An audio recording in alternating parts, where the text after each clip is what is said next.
गोपाल ने बोलू नाम आप्યું ને બોલે હા બંટી બંટી અમારી પછાડી પોરબંદરથી આવ્યો છે અને સુદામા નામ છે જ્યાં સુદામા સામે ભગવાન જય કૃષ્ણ નામ સાગરી મે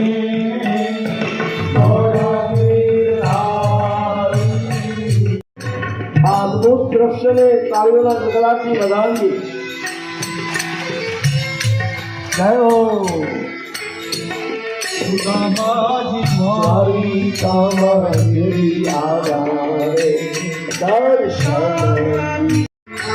હરિ બોલ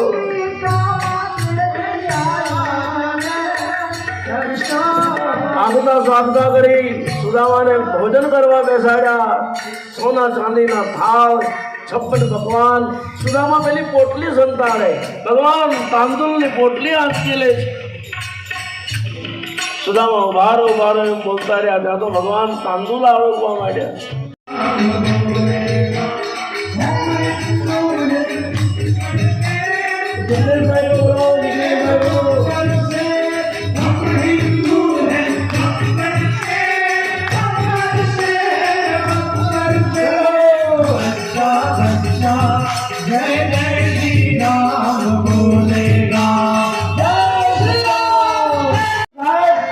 स्वामी विवेकानंद देश है ये देश है वीर जवानों का अलबेलों का मस्तानों का देश हजारों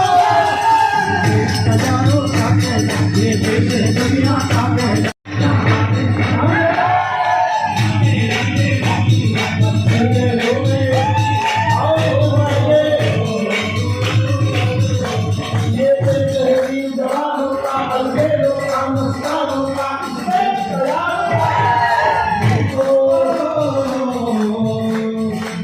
के लिए दिलदार है हम दुश्मन के लिए तलवार है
રમેશભાઈ પટેલ કચીગામ જિગ્નેશભાઈ નામ પૂજ્ય બાપુના ચરણોમાં હું કોટી કોટી વંદન કરું છું. દમણ જિલ્લા કોળી પટેલ સમાજના સોમનાથ ભવનમાં અહીંયા ઉપસ્થિત મારી માતાઓ, મારી બહેનો, મારા ભાઈઓ, મારા વડીલો અને સાથે મારા યુવા સાથીઓ, આપ સૌને જય શ્રી કૃષ્ણ. બાપુ જ્યારે 7 દિવસ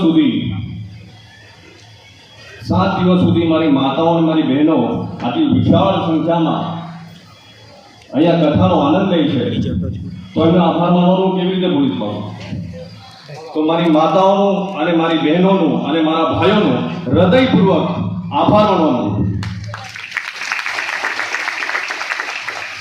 બાપુ બીજું કે આ ભવ્ય આયોજન માટે અને આ કથાને, આ ભગવત સત્તાને સફળ બનાવવા માટે જેઓએ મહેનત કરી છે એવા દમણ જિલ્લા કોળી પટેલ સમાજના અધ્યક્ષા મારી માતા ચંચલબેન દયાભાઈ પટેલ,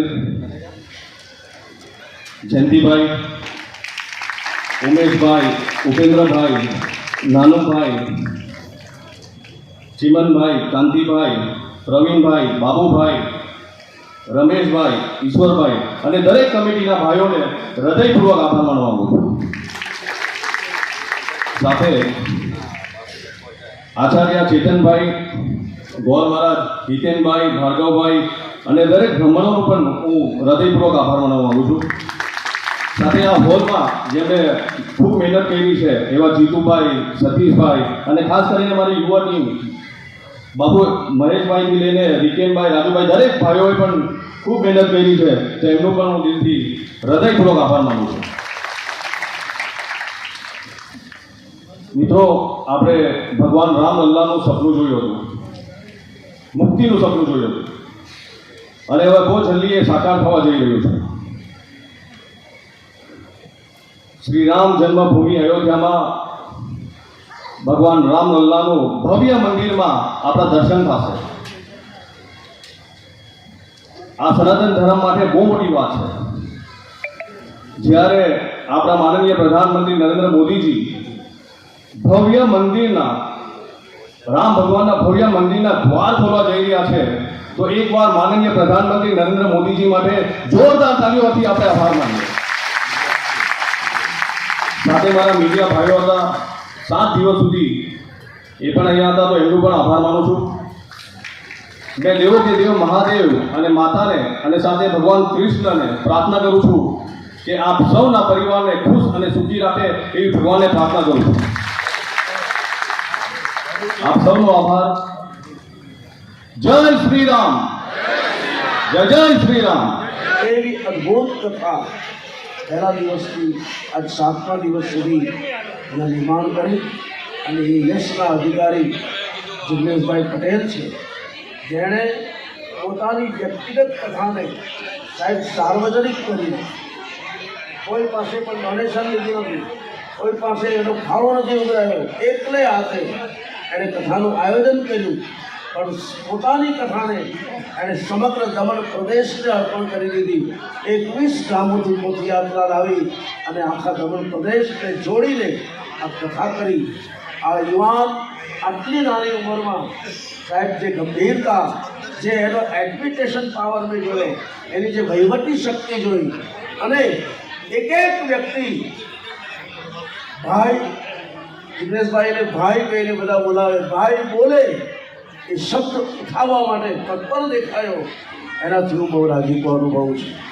અને આ પ્રદેશની જનતાને, કથા પ્રેમી જનતા છે, ભગવત પ્રેમી જનતા છે, આટલી મોટી સંખ્યામાં હું આવું એ પહેલાં તો બધા ગોઠવાઈ ગયા હોય, રાહ જોતા હોય, અને કથા પ્રેમને પણ હું પ્રણામ કરું છું.